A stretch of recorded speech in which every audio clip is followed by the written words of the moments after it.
What's up, Stick Squad? Today, we are recapping the championship series, talking some college lacrosse from the weekend, and chatting about UVA and seeing if Syracuse is actually back. But make sure to follow Stick Talk on Spotify and Instagram. And if you really love us, share the show with some friends, all right? Because we need some love, guys. We need all the love we can get. But let's get into the show. Oh, big plays. Tied up, splits the double with 8. She's going to get a shot off each goal. Oh, yeah, we are back with another episode of Stick Talk, talking that stick. Yo, we just had a wild weekend of Champ Series, or a whole week of Champ Series with Diggs. And Brian is in the building with the boy Shane. Dropped out last minute, so it is what it is. But we're going to live. It's kind of funny how Shane dropped out the weekend after UVA lost. All of a sudden now we're calling. Oh, okay. Yeah. I gotta take these lumps live, but all right, Shane. See, I'm all like, I'm quick to be the one to be like, nah, don't worry about it, bro. Do what you gotta handle. And then as I'm texting it, I'm like, wait a minute. Who are you? Nah. Wait a minute, we gonna cook you live. Right? See, See, I gotta take these here. lumps. I'm that meme right now. The dude pulling out his sword. Everybody coming, they waiting to say something to me, man. See, I'm 10 toes down though. I ain't scared. I know you're not scared. You shouldn't be scared. I respect that. We're gonna get into that stuff soon. We're gonna get into that Syracuse game later, because I'm sure, Brian, you want to speak your talk about that. You want to talk your talk about that game. But before we get into the college games and college matchups, we should talk about the Champ Series. Okay. Yeah. So Diggs and I had the opportunity to be there this weekend. And the way we looked at it was slightly different than the way you looked at it, bro. Oh, this man. The That Jersey Wi-Fi. You better figure that. You better figure that out. That Rutgers University Wi-Fi. Yep. Wow. Just like they season already, glitching out. That's crazy. This is stuck too. Hold on, let me text him. How you feeling, Diggs? You just How like you I ain't gonna hold you. I didn't think you're gonna be the last one to have the undefeated squad. I thought it was gonna be me, but here we are. I could have told you that was gonna happen. Oh, all right. Yeah, I could have told you I'd be the last. We'd be the last ones. You already know what it is. Like, I'm gonna say something different. I'm gonna keep it a beam. So when I was losing to Loyola, I had to tweet in my drafts, bro. I'm like, Rutgers lost, UVA lost to Richmond, Maryland got this delete. And delete. Yeah, I was like, I had it all. I had it all set up. Like, Syracuse went 2-0 against Maryland. Nah, I had to take that out. That is not in the drafts anymore. Dog, that threw me for a loop. Honestly, I really didn't think so. Like, I mean, we talked about we were talking about this on TikTok last time. How we were talking about the Maryland Q's game. It's like, okay, if it's at the Dome, it's Q's +9, and it's like, okay, they're playing outside, so it's Q's +4, and then they're like, it's raining. Like, all right, Q's +2, and then how much they lose by? What was the score of that game? 11-7, 11-8. I'm terrible when it comes to, because even if they won, I wouldn't remember the score. It's like it's like, what about weak traits to be looking up? I'm gonna find remembering the score. Remembering the scores. The yeah, games. 11-7. Yeah, that was rough, man. I didn't see that coming. But yeah, we'll talk about it. See, you on cloud now. No, you got the Champ Series, Hop 1. Yeah, I'm feeling all right. 18. I mean, I'm mad Atlas held the L that they did. I'm sure we'll talk about that. Yeah, we're gonna talk about. Yeah, that was tough, bro. Because I didn't watch. I ain't gonna lie, I didn't watch that much of it, but I was watching the game. I'm watching the game. I'm like, oh, they about to win. All they gotta do is not shoot the ball because you have the ball with 30 seconds left, and everybody has short sticks, so nobody's really taking the ball away. But All right, Shane probably uh-oh. got me from the other world, but we're back at it again. Yeah. Yeah, He pulled your Ethernet. He he called was his, like, he talking called that his stick. IT homies up, was like, yo. yeah, I was like, no way this is happening. But you know, my Ethernet is back on that damn thing. All right, tell me There we go. where we were at. We're at the start. We're about to talk about sixes. Maryland game. All right, Champ let's Series, go. yeah. Let's go. But we rapped about Q's Maryland real quick. Oh, So, you wrapped about Keith Maryland real quick. No, All right. go back to it. Not enough. We still gonna talk about it, but just oh yeah. quick shots. All right. So what I was saying was Syracuse, not Syracuse. Look at me all jumbled up. All right. So Diggs and I got the opportunity to spend time at the Champ Series in DC, or not really in DC, but we got to spend some time at the Champ Series. But Brian, I'm curious what it looked like to you at home watching the game. So Brian, tell me what you thought. So not gonna hold anybody. Am I a fan of sixes? I'm not. I watched a little bit. So my thoughts watching it are, first and foremost, women's sixes is far better to me than men's sixes. This isn't me capping. This isn't me trying to be like, oh, you're just trying to say it for women's inclusion. No, one, I'm not sexist. I like women's sports, but it's because it's the closest thing. If you're taking men's sixes and women's sixes, what's closest to their field counterpart? For women, it's sixes because they don't have the specialization that men have. They're not losing any positions because they're media take the draw control, which is like the throwback to when your best player in high school was your midfielder, took draws and played both ways. And I'm watching it and I'm like, this is cool. I'm enjoying that, the vibe of it, because it seemed like the energy was there. Because I don't know how big the St. James is, but it doesn't look like it's that big. But just like seeing like little kids, little girls that wearing jerseys and stuff, that was cool. It was interesting seeing people that didn't watch a women's game finding out how nice all these other players are. Because it's kind of like, because I know Paul Rabel said Charlotte North was like Caitlin Clark, so I'm like, whatever, cool. But just in terms of the Caitlin Clarkness of it, is people that didn't watch women's basketball, that's the only time they've seen this when she plays. So now it's cool seeing people that were genuine lacrosse fans be like, oh, Sydney Black is nice. Emily Harrison is nice. Ali Mastriani can ball. Meg Carney is nice. Like, yeah, like watching that part was cool, because I'm not one of those people. My like overall thing of just sixes in general, where everybody having fun watching it, and I'm like doing stuff, busy week for me, but just seeing on the time like people enjoying it. That's what was cool to me. Like, do I like it? No. I'm like glad everybody else does and everybody had fun. That's what was cool about it. So Yeah. It's funny how you were talking about all these brand new people being put on the game about these players, but the whole time in your head, you were probably like, I've been knew that was nice. not even that, because won't even lie, because like for me, I watched all the Syracuse women's games, so that's how I know who a lot of the players are. But some of the other players, like if Syracuse doesn't play them, it's only so many hours in the day. I'm mostly watching men's lacrosse. Like I can't catch everything. I have a life. I have a significant other. Like I'm gonna miss a lot of lacrosse, so it's like kind of cool. Everybody's packed in, so you're seeing, like, yeah, Izzy Skane is time. She's like I'm glad y'all saw. She is.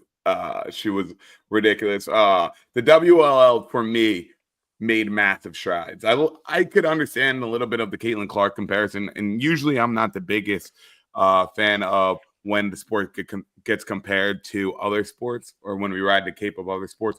But this comparison makes kind of the most sense I've seen in a long time, right? Because the Charlotte North love that she was getting when she was at the game was the most love that any player, WLL or PLL, was getting the entire weekend by a long shot.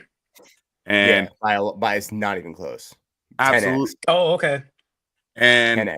you just feel the atmosphere or the energy of the stadium just hold their breath whenever she got the rock, right? And it's kind of like when you go to a high school basketball game and you know there's somebody in the gym that can fly. It was exactly like that, right? And the picture and the videos of Charlotte North in the St. James hallway of her signing autographs, that showed the amount of eyes and the amount of respect, the amount of young girls that really are looking up to her. And I don't know in the men's game if you're getting that in the PLL. I don't think you are. Just Paul. And even then, I think it's not really the same as what it used to be. Obviously, I mean, Paul's gonna obviously have kids following him asking for autographs, but like that's something I I don't think I've ever seen that for a singular men's player. Yeah. Ever. Honestly. Yep. Absolutely crazy to see it.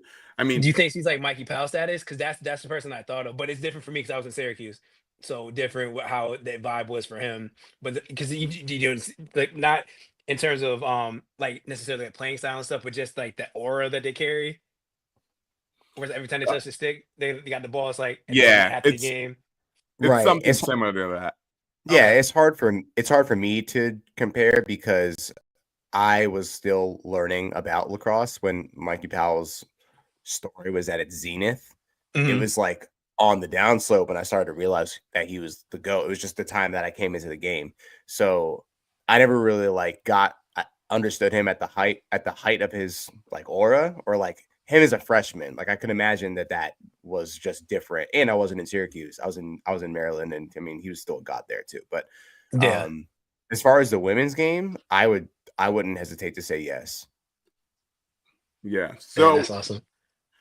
It's on really the cool to see. WLL, just going on about it, let me just recap it. Emily Howershuk of the New York Charging Baller, wins the Q's bro. Golden legend. Stick. Q's legend. Absolute legend. And for the Boston Guard won the first ever WLL championship. Now, the Boston Guard handled the New York Charging in this game. Like, it was a game until it wasn't. So, Mhm. and you know, Charlotte North did her thing, and it was interesting to see once again because the Golden Stick Award has always gone to the losing team or somebody who's not on the championship team on this point. So Emily Howershuk, of course, wins the Golden Stick, and I think you guys know I love Emily Howershuk. She finally got some of the flowers I think she deserved, and with a platform like that, man. Right? How happy do you think they Facts. were that she actually cared and the team was there cheering her on? Because we know that they're Yeah. not always at the happiest. Like, because Karen McCardell was not about that action because they lost. So that was Yeah. I think the PLL was like, thank you. Okay, I'm glad you saw that on TV because I was there when they were doing it, and I saw all the charging players walking up, and I was like, "What are they coming over here for?" And then when they gave Emily like the golden stick, they all went crazy for her. They were all clapping and cheering. I was like, "You would never see that out of them." Like it's just No. like Water Dogs players are not cheering for Kieran McCardle getting that. They're like, "Man, whatever, get off that thing so we can go back to the locker room." Like it's like we didn't win it, so I don't care about anything else. It was different. Nah, Emily handled it with like grace, like gave the other team their props and everything, and was just saying how thankful she was for that whole event.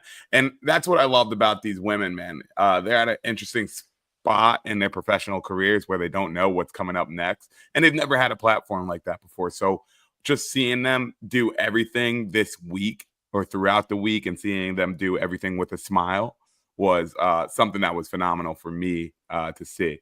I think there were some players who stuck out, but before I go about some players that stuck out, let me tell I can't wait. Nestler I know who something. you're going to say. I can't wait. Yeah, absolutely. And let me tell Nestler something here, bro. Yes, Nestler, I still shoot faster than Charlotte North, but if we were to put a girl stick in Oh, my no. hand, Okay. Brian Walker. Okay. You said you made it. Okay, men's stick, women's stick. Okay, you made All the right. delineation. Okay, that was the Yeah. only thing I was gonna say. Okay. Because I am shooting faster than Charlotte North, but you give me a girl stick, I don't know if I'm shooting faster than Charlotte North. Okay. Because Nicole Levy shot faster than me in a shooting competition once with a girl stick, and I had to wear a hood for the next That's 3 weeks. insane. That's I insane, mean, it's bro. Nicole Levy though, so like, if you don't know who that is, Google her. Like that's not no scrub. Like you didn't do no regular. Like this a multiple time All American beat me at her given craft. Like No, it's just to me. Okay, so I'm gonna bring this all the way back around to why I loved women's sixes and why it stole the show for me at Champ Series.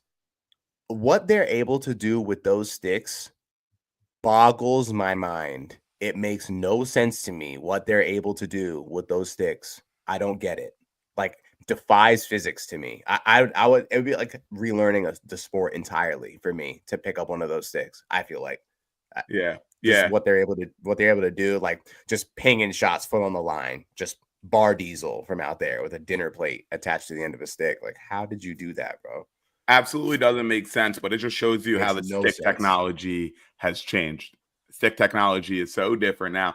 And I'll tell you this, sometimes when I go do these events and I see these girls with their sticks, of course I ask to use their stick.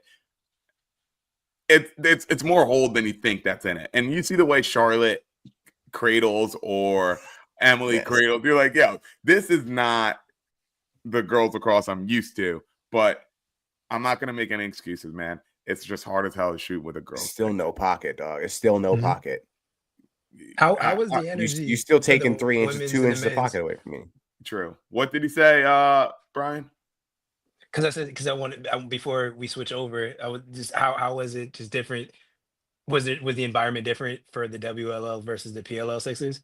It was It comparable. was fun. Okay. Yeah. Which I'm It was glad about. comparable. Like I mean, like the men's game is going to draw more fans just universally, but the women's game is like, I mean, I guess I didn't really know what to expect out of the women's game, right? So like, there were more fans in there than I might have given them credit for, and the place was rocking. But then the men's game started and it was louder. But like, it's only a matter. It's like, honestly, I could see people showing up for both and the crowd being just as loud for both in the future. Like, especially with the product they're putting out there with WLL. I'm a WLL fan now after watching that. That's dope.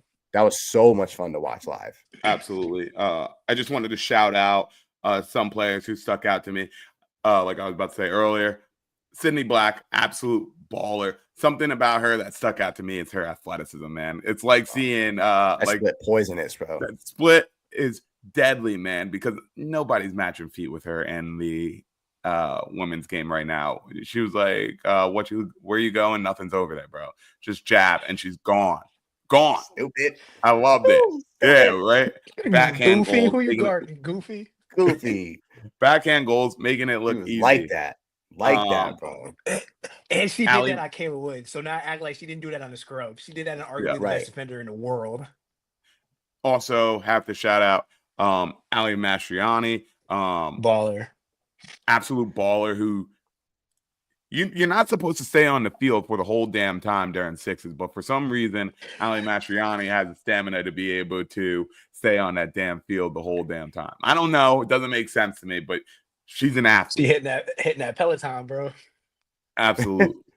Absolutely. But those were two people who I think deserve some shout outs for that WLL weekend. A lot of good stuff seeing that over there. But there was also stuff going on the men's side.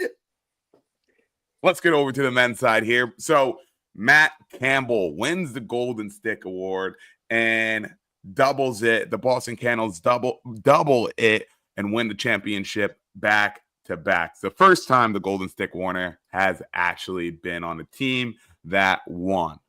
What do you guys think of the PLL Champ Series now?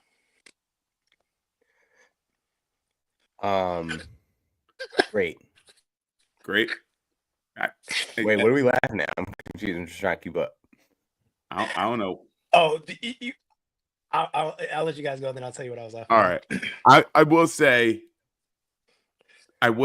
listen, I don't watch box. I never said I don't like box. I just don't watch box. Okay. Now, with that being said, I have seen a change in the way sixes have been being played over the last couple of years. The first year of playing sixes, it was people trying to play field on a smaller field 5v5. It just looked like field lacrosse, just fast 5v5 lacrosse or whatever, you know what I'm saying? And as the years progress, it's starting to get more and more physical, which is starting to look more and more like box lacrosse, in my opinion. And I'm curious, Brian, do you see this becoming more and more like box lacrosse? Yes and no. Because I think six is going to end up being kind of the training ground to field and possibly box. But I think it could easily be something that is one and the other, because it's like box, but a little less. I don't want to say a little less physical, because it's sixes is still physical, but I think one will be a precursor to the other. I don't think they're going to be like. I don't think it'll be a 1-for-1 See, situation, but I- I think it could be. I think it's an easier thing to pick up because less equipment. I've You I've just stick in always gloves and let's play. I've always wondered what translates better to sixes. Is it field lacrosse or box lacrosse? And the way I was watching this, I was watching the way players were setting picks. I was watching their off-ball movement. I was watching the way they were throwing checks. And I was like, this screams box lacrosse to me. So that's why I was like, maybe this is the closest thing I watched to box lacrosse in a minute. So that's Box why I was people like, were hurt though, so maybe it is because the box people had their. They should just have a smaller goal and pads. Like okay, all right, pick me. We got you. We understand. Diggs, what did you think about the PLL Champ Series?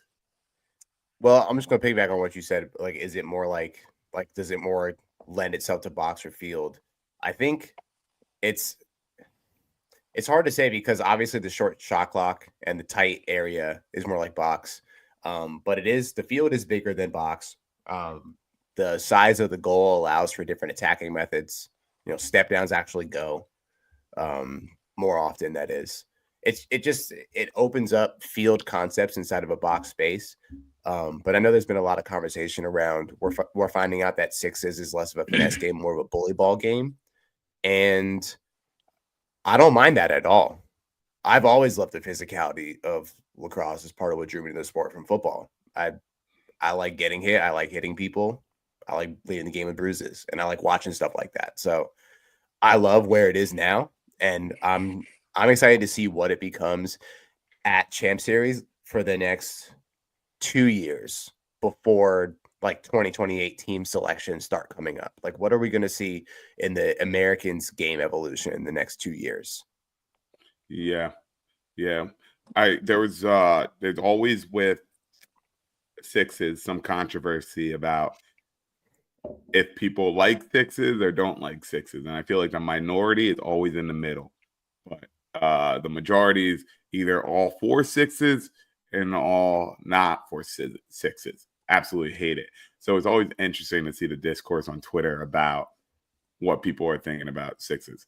Now, I still don't have a problem with it. I don't have a problem with it, but I understand why some people do have their problems with it. But I do have some improvements that could happen with some sixes. Yeah, what would you change? Okay. So with the WLL and the PLL, I think I want to change the pool play. I don't like how one out of the 4 teams didn't have a seed in the playoffs. I would have loved to see if the regular season was just or like the round robin was just like figure out your seeding and then each team gets a shot to win the chip. But I understand why they did it, but I still would have liked to see.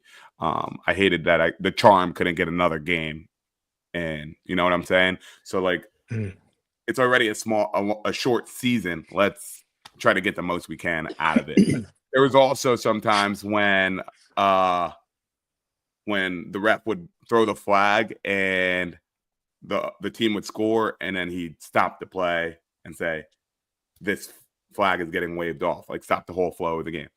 It's redundant. If the flag's down and it gets waved off, just let it go. Let it keep on going. That's the number one thing I would change too. I know we were talking about it at the game, but yeah, absolutely. That's got to go, bro. That's counterintuitive to everything we're doing here at Sixes.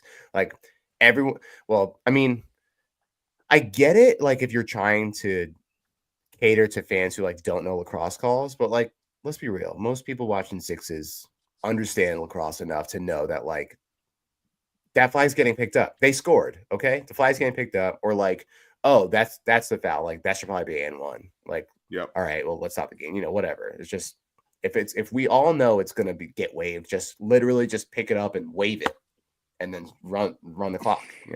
Now, the last thing I'd like to change about Sixes is also has to do with penalties. I think there needs to be different tiers for some penalties, man.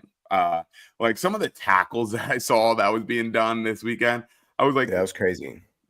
That shit should not be getting waved off. That's just not a lacrosse play at all. So I think there needs to be like almost like flagrant ones and flagrant twos, just some type of way to decipher if it's like locked in or it can't get waved off, but something around that, because there was definitely a wide range in like the severity of penalties, but they all get treated the same. I got an idea. Give me the idea, Diggs. Yellow cards and red cards. Yo, soccer actually has green cards too. Oh wait, no, that's lacrosse. Lacrosse has green cards, but okay.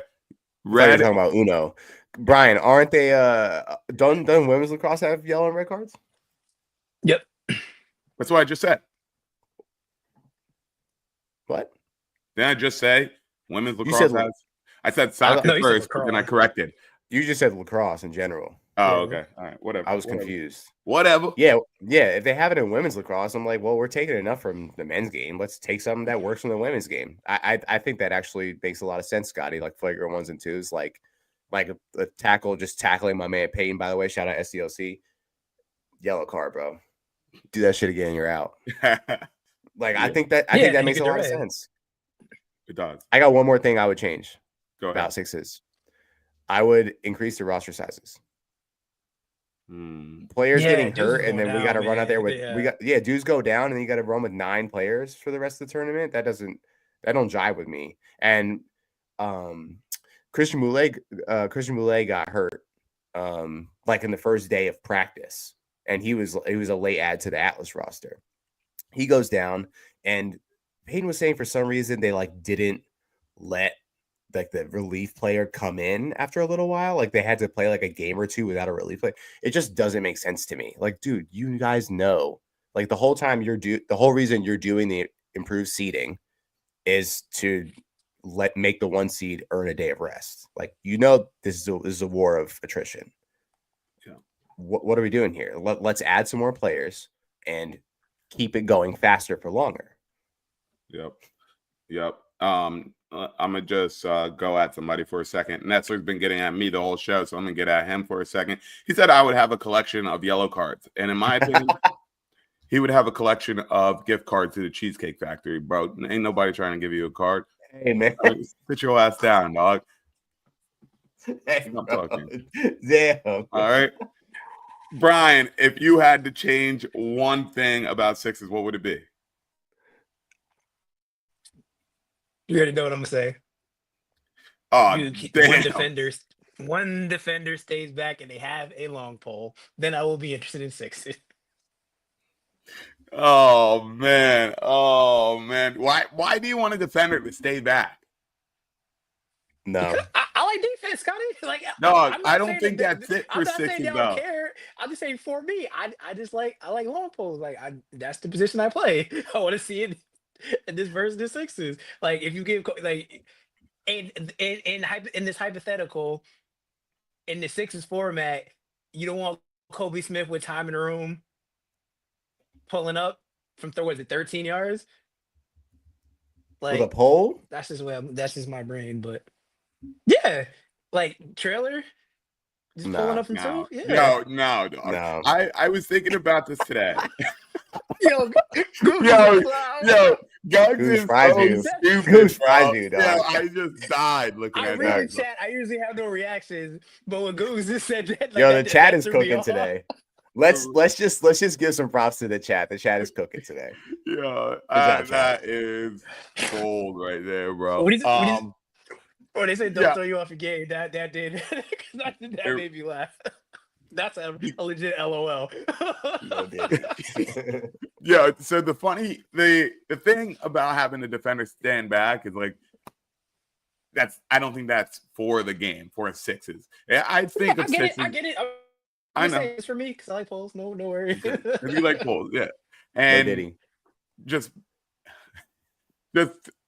I was thinking of it as basketball, right? Imagine your guard just stays back on defense the whole damn time. They play that Chino Hills offense with like 2 of their players staying back the other side. You know what I'm saying? LaMelo scores 65 off 23 3. Right. I don't know if I don't know, but I understand where you're coming from, Brian. I understand where you're coming from. But But one thing I do like the bully ball. I do like that. That's what I was laughing at when you thought of the thoughts. I thought of like Ash. My initial thought was, I know these teams hate playing Asher, and my boy Kobe Smith had a Instagram post, and there was comments from the players that made me laugh because I thought about that because I was like, y'all hated playing the Cannons, y'all hated playing Asher Nosing. Like that's what I was laughing at because I was like, oh no, them dudes took it seriously. yeah, So yeah, like the Asher Nosings, it lends to Miles Jones. Matt Campbell's probably like 6'2", 6'3", is also a big player. So like that part of it, I think was cool because that physicality where it's like, yeah, you can be the Mikey Sowers type dude, but nah, the ones that can run through and win that war of attrition because I'm 230, 240 pounds and I can take these bruises over the course of 3, 4, 5 days. yeah. So you speak about the bully ball and stuff. I always wonder about sixes if the bigger body is something you like more, or the short, quick, fast, athletic guy is what you like more. Now, you could go either way with this, but I think the big bodies kind of showed out this weekend, like the Malloys, the Miles Jones, and the Asher Knowlton. Even though Asher, as soon as he shot the ball, by the time the ball was in the back of the net, he was already at the box. He was out, bro. He was gone. I'm a liability on defense. That's why we tackle people. I don't play defense. I play attack. Yep. But watching, I think my favorite person to watch during the Sixers event was Miles Jones. He made everybody look so damn small on that field, and top tier sellies. And squeezing him in on a quick whistle is so OD, but I'm here for it. Yeah. And custom Jordan 1 cleats. I peeped your game, MJ. I know. I'm about that action too. I know. Yeah, them joints were hard. He stuck out to me like crazy, man. And you really get to appreciate his athleticism when you're like down on the floor level with him, and you're like, how is a man this big moving that damn fast and quick? It don't make no sense. It never has. I think when sometimes I get it misconstrued when Miles Jones plays because he's so damn big, but sometimes he looks slow. Or his legs look like they're moving slow, but his legs can move slow because his legs are twice the size of anybody else. His strides are twice as long as anybody else. I'm like, how did this man get to side in 2 steps? You know? Yeah. But he was on a mission this weekend, and he absolutely showed out. Thanks. Absolutely. So you guys want to point out any players who stuck out to you guys during the PLL Sixes? Damn. Give Colin Curse his props. All right. I was about to say, you better say some curse, dog. Yo, he's been a dog since props. He's been a dog since day one. Call that, love that curse site. Say that. Love that curse site. I would say all the goalies for you done better, Scotty. I'm not saying that. I tweeted that. Better, bro. I had to get it out. Yo, so my thing with curse is like Kyle Harrison tweeted it. He said he plays his best the bigger the moment is. And in that, like when it mattered, that boy was turning everything away. Everything. Like in that overtime, like think about the first good Champ Series overtime we ever had since they changed the rules. Dog. The Cannons scored 1 goal and that was enough. Curse was just not. I don't remember how many saves he made. It had to be at least 3. I mean, like, and that one right at the end on the broken play where Xander picked it up, kicked it to Razanka, and he made that last save. I mean, like, you got to have balls of steel to make that last save. Low clock, you give that other game keeps going, he makes a save. Yeah, and that's 4 for 4 in overtime. There you go. Like, come on, son. Yep. Colin Curse was playing on his head. I got a question for y'all. What? So, Bulls are up. All we got to do, last minute of the game, save, don't take a shot, 30 seconds left. How mad are you in the locker room when there's 30 seconds left and all you have to do is hold the ball and a player chooses to take a shot to Why did he shoot that? Why did he shoot that? I got to take. Go, Digg. I could be looking at the wrong way. I'm the only person who's I I see everyone saying the exact same thing. Everyone's saying, hold the ball, hold the ball, hold the ball, hold the ball. I get it. That assumes you don't get your shit took. They're coming after you, bro. Like, I mean, what if you get it took? What if you get the ball taken from you when you're trying to run the clock out? They go get the ball back anyway. Why not just be up 2 in case that happens? My I feel like rebuttal maybe to that's that the would way he be was thinking of it. my rebuttal would be that you're playing against a team that's mostly offensive players that don't play offense, and that you have a high. I have a Of me carrying the ball. There's a higher likelihood of there being a penalty of doing your astronomical thing of tackling me or trying to do the thing that short sticks always do, or that thing where they try to put their armor. Well, I can't see in the camera, but they try to put your arm around you to try to go over the head to throw that one hand check that always misses, especially on the short stick. So like that would be my thing where it's just like trust your stick for all of them. Because there's people that were saying Yeah. that Rosaka should never even have made the pass. I'm like, okay, but I'm like, you're getting it to Brian Cosmer. You're not getting it to just like some dude that you just picked off the street. But yeah, Right. that's an interesting take though. To just I see what you're saying. I didn't think about it like that. Because again, I'm not even saying right to hold it. I'm not saying that it was the right decision to shoot it. I'm just saying, what if that was the thought process? Like, Yeah, that's true. what if, right? Like, well, let's just be at the maximum amount of points. Like, I guess I can see that. There were so many things I think went wrong for the Atlas in that last 30-second meltdown. Exactly. We can all talk about the one thing. It's never the one thing. What was it, like the 20-yard Jeff Trader belt shot never too? that. Like, Yeah, the 2 deep twos. Right, exactly. Like, Jeff Trainer hasn't played all the entire series. He just comes in and hits a high bouncer. Like, bouncer. How many high bouncer? How many high bouncer 2s go on Liam Edelman? First of all, second of all, how many of those guys shot the entire week? Like, we could talk on and on about mistakes made and missed opportunities. Like, true, whatever. It's never one play. Yeah. That game was awesome though, and we got to see a rule change when the Cannons were playing against Atlas. Instead of it being a golden goal, we got the full 4 minutes of an overtime, and it was perfect. 4 minutes. That was a great idea. Perfect. It was cinema. It was exactly what everyone wanted it to be the last 2 years. Yep, absolutely. But I do think Sixes does a great job of growing the game. But speaking of growing the game, you know who else is growing the game? Zimbabwe Lacrosse. Yes, sir. Zimbabwe Heritage Lacrosse. They're growing the sport in Zimbabwe by fostering talent and promoting cultural heritage and creating global lacrosse opportunities or global opportunities for athletes inspired by a passion for expanding lacrosse beyond traditional areas. The initiative launched with a historic 4th place finish at the 2024 Heritage Cup, now introducing a men's team and hosting clinics, including one in Victoria Falls on February 22nd, 2025. Did that already pass? No, today's the 18th. Okay. On February 22nd, 2025, the program is building sustainable lacrosse culture in Zimbabwe. It's not just about the game. It's about community, opportunity, and legacy. And guess who's doing a 23andMe test tomorrow? Let me see if I'm Zimbabwean. Let me see if I'm Zimbabwean. Let me find out if I got any of that. They tell you, man. They tell you some stuff, man. Like, I don't know what the hell I am, but we're gonna see if I'll be on the Zimbabwe national team soon, bro. Shout out, yeah! I'm so excited about that, man. Because like Zimbabwe, we talk about grow the game. This is what we're talking about. Like, that is amazing. Support them, man. Even if you toss them $2, like any amount of money, man, to help people just learn the game.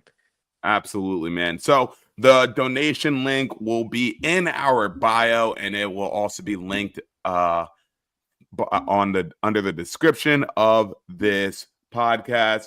But make sure you guys check out some Zimbabwe and some Zimbabwe lacrosse. All right, toss them some money. Speaking of tossing something, UVA tossed a game against Richmond. Oh my God. See, this is my problem, dude. This is my problem with Shane. Shane talks this talk. And then he goes, he knows we about to have this episode today. And then he goes, I Oh, I can't had something come up. Sorry, Oh, man. something came up last minute. My goldfish had a stomach ache. You know what I'm saying? And he don't want no parts of this. But meanwhile, he's gonna get active on Twitter as soon as we start posting this stuff on Twitter. He's gonna be like, "Nah, y'all lucky I wasn't there." My boy gonna get militant. You're right, right. But UVA played today though too. Did they play today? Yes, Yeah, they they played beat today. High Point. All right, I'm not going to give them that moment, but let's go back to the Saturday moment where they lost against Richmond 13-10. Man, do you think?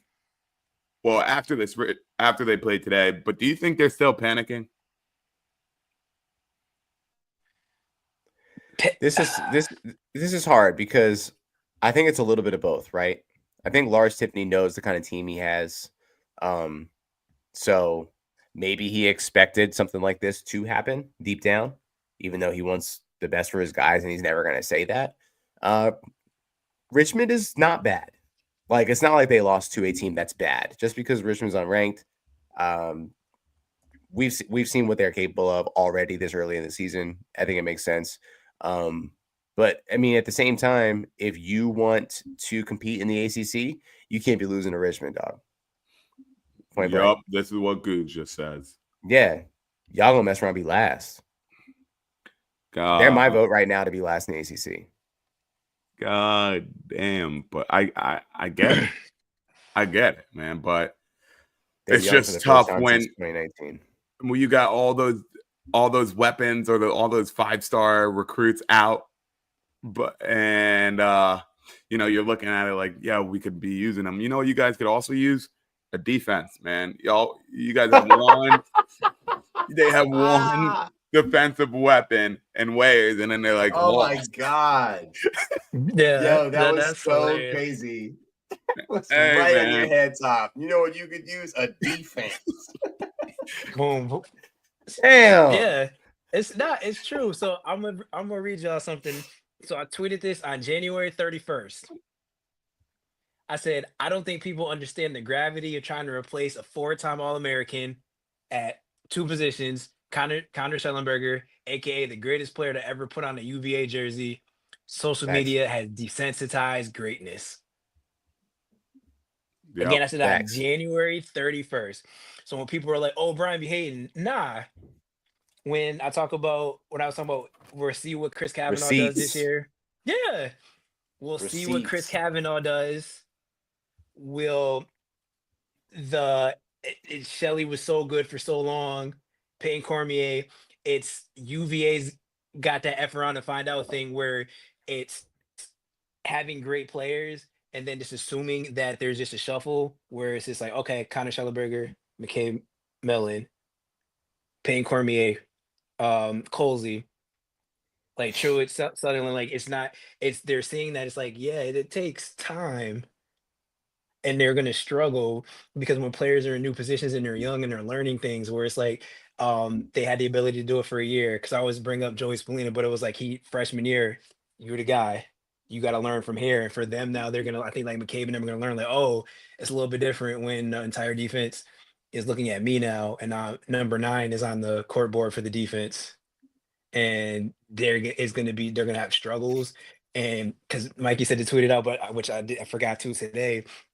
But if Virginia does a thing that Scotty said, they're one defender, Ben Ware, if your best defender is going to be your best player, then that means they better be 2012 Scott Ratliff. When Loyola won a national championship and Scott Ratliff had one of the greatest, arguably the greatest, people were talking about Joel White because Joel White won the midfielder of the year. And somehow, as a long pole, Scott Ratliff saw it, met it, and exceeded expectations with a long pull, and that's the type of season Ben Ware is gonna have to have if Virginia is gonna be in the hunt come the end of the season. I know people are saying, "Well, wait till the end of the season." Okay, Ben Ware, that's the expectations that you're gonna have to carry him because you got a lot of young boys. It's gonna take them some time to be who they think they can be, and I think that they're gonna end up being. But yeah, life a little different when number 1 and number 24. Yeah. Not toting the rock anymore. Man, it's a different team. But I mean, UVA at least took a step forward today with a nice win over High Point. That Troy Sutherland goal, bro. Oh my God. Twisty with the wristy from range. Those range twisters the kids be doing now. Yeah, I would have to have that in my bag if I was their age. I'd be like, yo, I pull somebody aside. You need to teach me this shot. Because I'd be getting there. I'd be getting to that spot of the field. I don't have a bag at that spot of the field, though. If I had a 10-yard twister, are you serious? I would have. Buckets. I would have never tried to do that when I was that age. That's what I'm I saying. never would have even They're thought the- about they're it. I the never would have different- conceived of it. They're in a different galaxy. The only Good for players that them. did that were like The Lau most fun era in Thompson. lacrosse. You know what else I would most never try when I was absolutely. that age? To apply to an Ivy League school. The Ivy Leagues are back, dude. All right, that So, was good. You're That was a back, good one. Scotty. I like that one. That was Green a this good light. one. weekend, Okay. UPenn, number 13, UPenn dropped the game either, by to the way. number 15, Georgetown. Number 17, Harvard sneaks past number 20, Providence, but they lost today. I'm on your ass. Villanova beats number 9, Yale, and number 5, Princeton. I put a word that would be put on no context, so I'm not even going to say that word. Yeah, But we're number going to leave 5, that out. huh? I said, yeah, we're going to leave that one out. Yeah, number 5, Princeton beats number 10, Penn State. What do you guys think about these Ivies? Like, so what was the thing at the beginning of the season? We were saying that 2 or 3 Ivies might make it to the Final Four. No. No. It's chill. Yeah, it's chill. But we're gonna see what y'all do. I don't get it, bro. Yeah, I don't get the Ivy hype. you know who Harvard lost to today? Colgate. Come on, dog, brush your teeth or something. What are we Colgate. doing? What are we doing? Colgate, bro. And it, by the looks of it, I didn't watch this game at all. 15-19 is saying something bad about you, Harvard. You have 19 goals, dog. That's Colgate. crazy. Harvard came out hot with 7 goals in the first and 3 in the 7 goals in the first. So the score was 7-3 Harvard. And then you let Colgate put 7 on your head in the next quarter. 7-2 in the next quarter. And then Colgate ran off with it. That's crazy. It's been rough for all the Ivy. Like Penn, shout out Penn, because one of my former teammates' brother coaches at Penn. So I'm not gonna say anything super negative, but it's like they had 6 goals to start the season. Like top 15 Penn. Like Ivies, what do we season started? This is when I think it becomes a disadvantage to start your season late, man. Because when these other teams start getting their legs going and then you're in your first game, you could start out really hot, or you could just you got to warm up first and then you get going. And when you get the wrong matchup, it's a problem. For example, number 9 Yale losing to Villanova. Villanova is one of those February teams, though. They are, but Yale is also a team that people favor, especially with having the Chris Lyons and who's the other dude that's going to Maryland next year? There's another dude on Leo Johnson. Yeah, Leo Johnson. Leo Johnson. You just kind of assume that Yale is going to figure it out against an unranked Villanova. And did they? No, they didn't. Yeah. So, and I even watching Yale play, Googs is saying it right now. Yale playing against UMass in that scrimmage, they didn't beat them in a persuading way, but that was because like it was just a scrimmage, so I didn't want to put anything too crazy on it. But it looks like I should have. And Princeton looked barely beats Penn State. We love Princeton here. Okay, Princeton might be my Jersey team for a little bit. You love Princeton. Okay, I love Princeton. All right. Princeton might be my team. And guess who Princeton plays this weekend? Rutgers? No. That's what I was gonna That's say. like that's NJIT.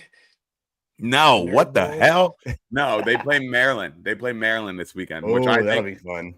which I think is the game of the week. It might be. I'm a zip my mouth when it comes to Maryland comments. I haven't earned any comments. For the We I'm gonna gonna just say it right. I'm gonna just say it right now. I'm not all in on the Terps, but I'm ready to stop doubting them. I'm ready to stop saying they're not going to be good this year. I'm gonna stop saying that because I was like, these boys gonna be trash this year. Yeah, that's canceled. I agree. Cancel further notice. I agree. So this Princeton game 2 weeks ago, like they Maryland Princeton, they're gonna lose by 10. Yeah. No further comments about Maryland Princeton. I'm gonna shut up and watch. It's gonna be cold as hell on Saturday, but I think I'm gonna try to get out to that game on Saturday. I'm so jealous y'all can just go to D1 games. Hey, we chose the East Coast for a reason, yo. My parents moved to New Jersey and was like, we just want you to have the opportunity to go to more lacrosse games. Hey, you can have fun being cold though, bro. It was cold as shit at Chancellor. Every time we walked out that hotel room, just disrespecting my jacket. Yeah. He's not kidding because you haven't being an East Coaster and then now living in Colorado. When Mikey FaceTimes you and his palm trees in the background, that he always makes sure he shows you. Yeah, I'm just like, I get it, man. I get it. I'm gonna get my lick. I'm in a hoodie. I got wool socks on. And Mikey like, oh, Brian, look. Well, speaking of getting licks, Loyola almost got their lick against Johns Hopkins this weekend. Diggs, what were you thinking? I was like, if Hop wants to be good this year, they got to figure this one out, and they did. Those games are going to happen. It doesn't matter who you play, any given Sunday, right? I mean, Loyola is proving themselves to be this close to being a top 10 team. Imagine if they beat Maryland and Hopkins. They're a top 10 team. Yeah. They're 2 goals away from being a top 10 team. Like, okay, maybe it's time to put some respect on Loyola's name. Absolutely. That's a solid point right there, because I was thinking I know there's no value in losing a game, really, but Loyola has lost to Maryland and Hopkins by just 1 goal. Each. So I'm like, yo, we know they're better than some ranked teams, but since they have 0 wins in that win column, they ain't a ranked team, right? Do you think that there's a flaw in the rankings, or do you think no, it's right the way it is? I think there are flaws in ranking. I don't think this speaks to any of them, though. If you don't win games, we're not. I don't think. I don't necessarily think margin of loss should factor into your ranking. Like, you didn't win. You want to be ranked, you need to win games. Yep. Yeah. I was just thinking though, because you put these numbers next to these teams, and you assume that these teams are the 4th, 5th, or 6th best teams, but meanwhile, we know they're the team with no number next to their name that's better than them.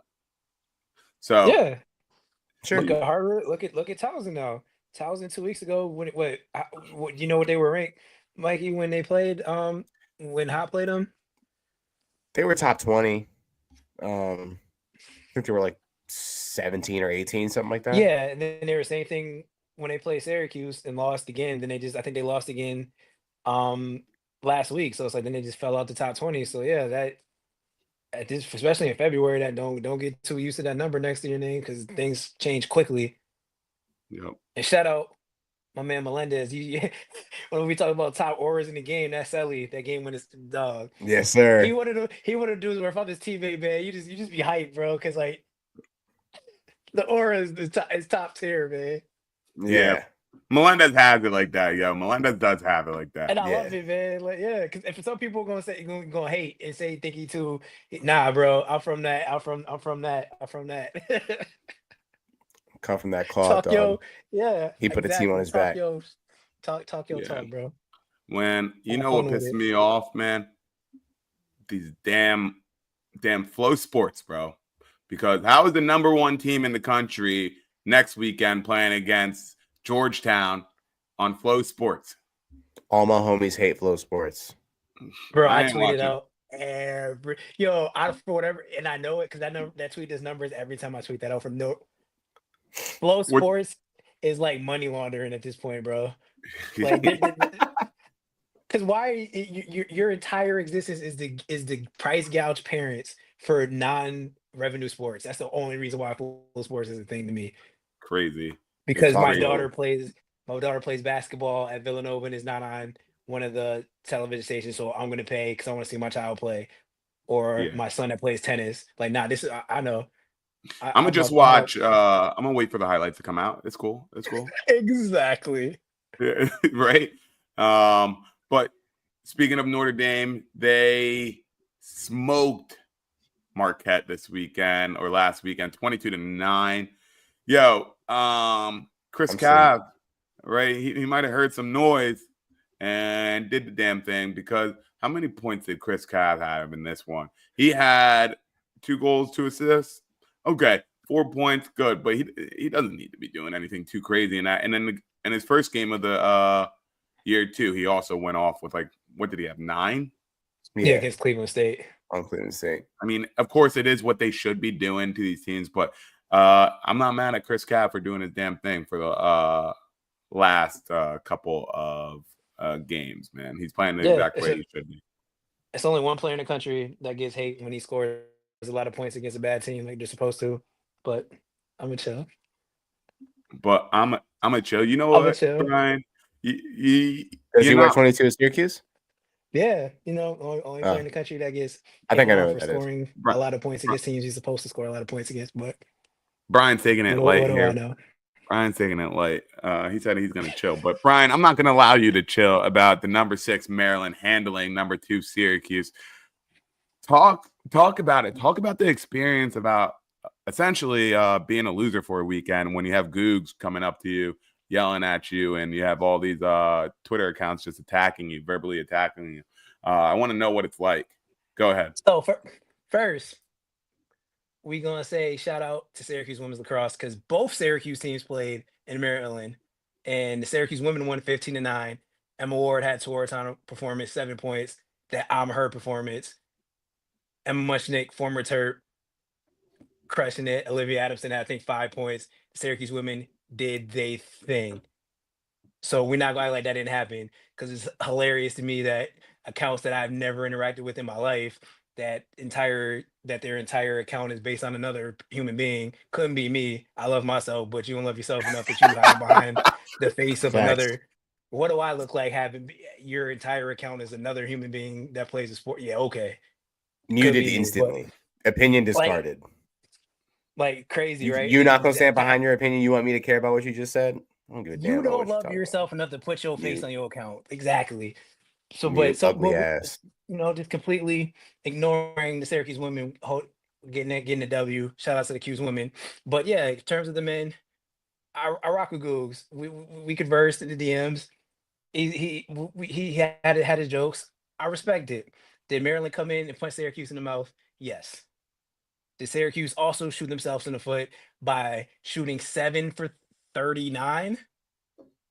Damn, Absolutely. looking like my college shooting percentage. That's crazy. Right, so I'm not gonna man shoot 103, can't hit the net.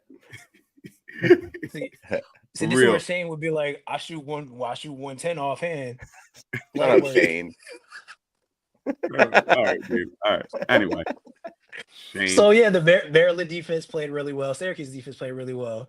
Syracuse shooters couldn't hit the broadside of a barn. It is one of those games. So they didn't play well. The weather, whatever, I don't care. Like you live in Syracuse, you're used to bad weather. They got punched in the mouth, and they looked human early in the season. Do I still think they had the best offense in the country?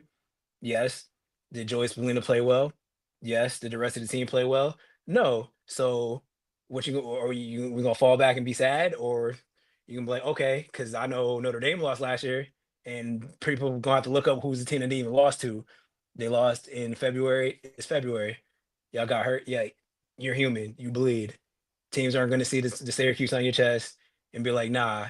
And not because I was one of the highlights I watched, and they were in the SU huddle, and they're like, they think that we're not gritty and that we're pretty boys, blah blah blah. And it's like, yeah, they thought so, and they played like it. Maryland did their thing, and just like to Mikey's point, Maryland mucks it up, and they play solid defense, and they get a couple of dudes that get a couple goals that they're not expecting. So they got a pole goal. I think one or two of their D middy scored, and then they just clamp down. So they play ugly, and they won. And shout out to Maryland. I'm not about to hate. I'm not dodging smoke. Y'all got it. Yep. Yeah. Yo, so Maryland has another tough game this weekend versus Princeton. What we got on? Let's say it right now.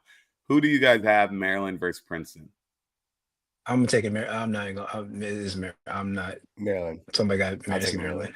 God damn, Brian, it's hard as hell for you to even say that.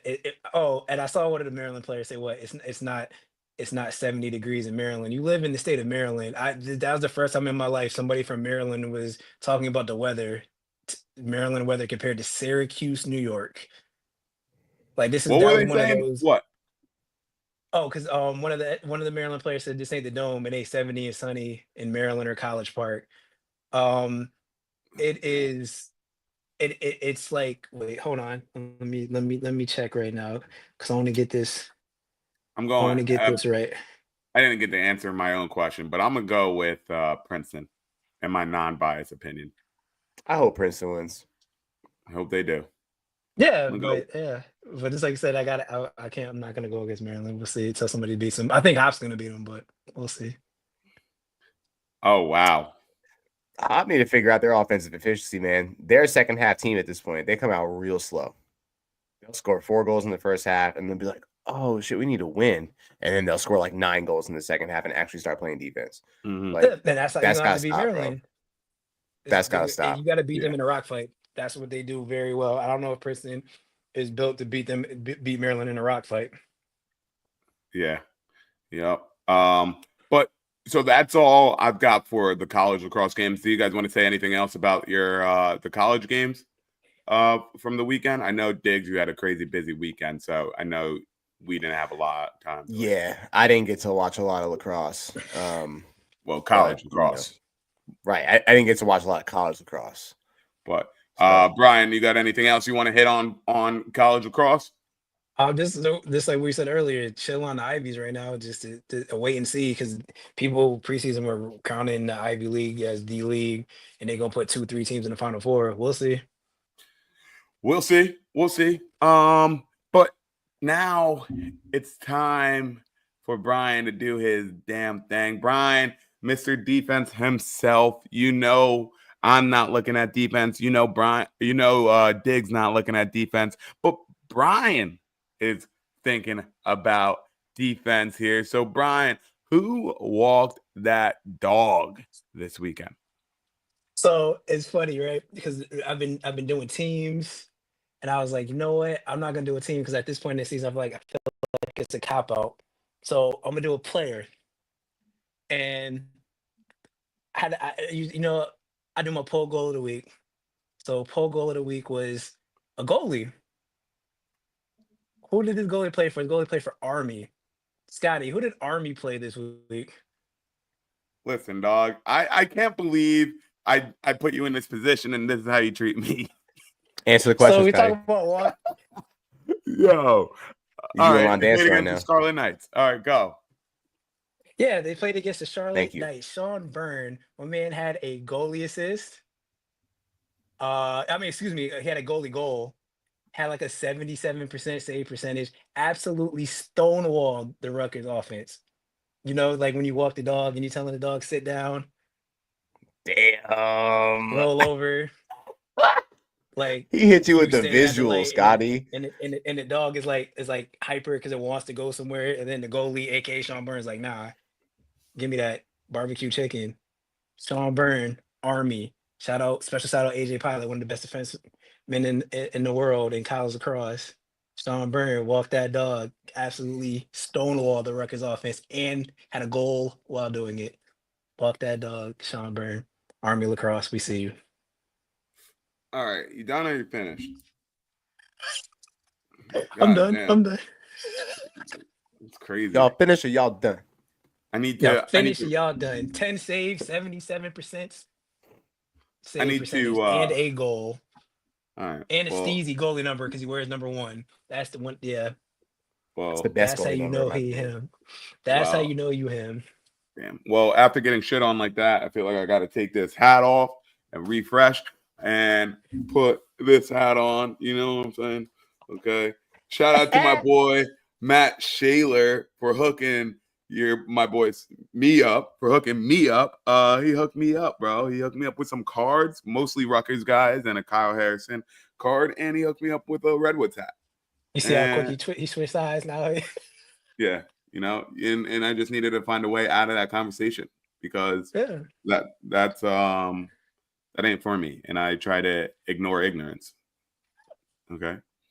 Oh, okay. Yo, actually, I wanted to tell you guys a quick story that has nothing to do with lacrosse, bro. ahead. Yo, on my way back from the Champ Series, I took the Amtrak, okay? And my first time ever taking the Amtrak. Bro, it takes me to Newark, New Jersey, okay? If you know anything about Jersey, Newark, New Jersey is definitely not the place to be, okay? It's like, You know that. yes. And, yo. It stops at Newark Penn Station? Newark Penn Station. Okay, yeah. Now, I've been there a few times. Yeah, my stomach is hurting thinking of it. So I had to go to the bathroom after this long Amtrak ride. Yo, I get off the Amtrak. I walk to the bathroom. Yo. As I walk in, there's a dude on the wheelchair under like the hand dryer, like chilling, like head down, knocked out, right? Homeless dude. And I'm like, oh, hell no, bro. So I look under the sink. There's another dude sitting with his head in his lap down. I'm like, oh, hell no, bro. And then I look to the right of me where the stalls are. There's a dude standing up with his head down. And I was like, damn, bro, I'm in the cut. But I bet your ass I went to the bathroom still. Look like Walking Dead in there. Yeah, yo.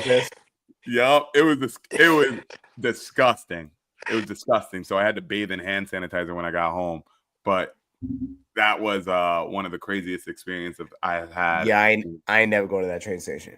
No. What was that little Kim commercial? Oh, Navy, you in the hood now, baby. Yeah, bro. That was not for me. Not for me. Like I have to take Tums thinking about that whole situation, bro. That was crazy. I've been to that station a bunch of times. So as soon as I already knew we said to go to the bathroom, I was like, nope. Hold it, bro. Hold it. Yeah, I'm gonna set for next time. I'm gonna say curfew for me to hit Newark Penn Station is at 3 p.m. Otherwise, I ain't doing that. It goes from Suits going to work to just like you said, to Walking Dead. I didn't like that at all. Like I was like, yo, I can't dig that. But Digg, tell us what you could dig. All right, tell us about the Can You Dig It? Let's get it. So I'm going to piggyback on a conversation that me, Alex Poole, and Kevin Boyler were having on our Rise Around Champ Series. We were talking about the 10-man ride and how it's easy to beat and it's a gimmick and it's like onside kicking in the first quarter. Sure, you could, but why would you do that? That makes no sense. We're sick of, all three of us agree. It's like, man, we're sick of teams 10-man riding in the first quarter. This is so dumb. That's like a strategy at the end of the game where you need to get the ball back, right? So Kev had this incredible idea. He had an incredible idea that I fully back, and then he followed it up with idea that I completely disagree with and that I don't dig. So this is my can dig it and I can't dig it. The rule is to reduce the amount of 10-man rides we see. There should be a rule that if you shoot from beyond midfield and you miss, it's not considered a shot. So if it goes out of bounds, it's out on you. If you shoot from your defensive half, I like goal that. counts if it goes in. Goal counts. I love that. I think it. Yeah, you see some teams breaking a 10-man ride by having their pole shoot it from their own GLE, and Right. you're like, all right, come on, bro. You're not even aiming what are for we the doing? net. You just put your own attackman at the other X, and you shoot it 20 yards wide of the net. It's just because you wound up real hard and had someone parked back there. You get the ball. Like I don't know why I thought they did something to that, but they didn't. All right, keep on going, Dick. Tired. So I can dig that. If you miss a shot from your own defensive half, you don't get to back it up. It's out on you. What I don't dig is the second part of Kev's rule. He said it should count for 2 points if you make it from your defensive half. Don't like that. if we're gonna do 2 points, if we're gonna do 2-pointers, let's just get rid of the box and make it 2-point line. Then that solves for that rule. That solves for that portion of it. Like, just make it from behind the 2-point line. Why is it gotta be like now? You're like re-incentivizing that shot. Like, now I want to shoot from there because that's how I get 2 points. You know, you open a can of worms with saying we should add. You're not saying we should add in a 2-point line, but you're saying why not?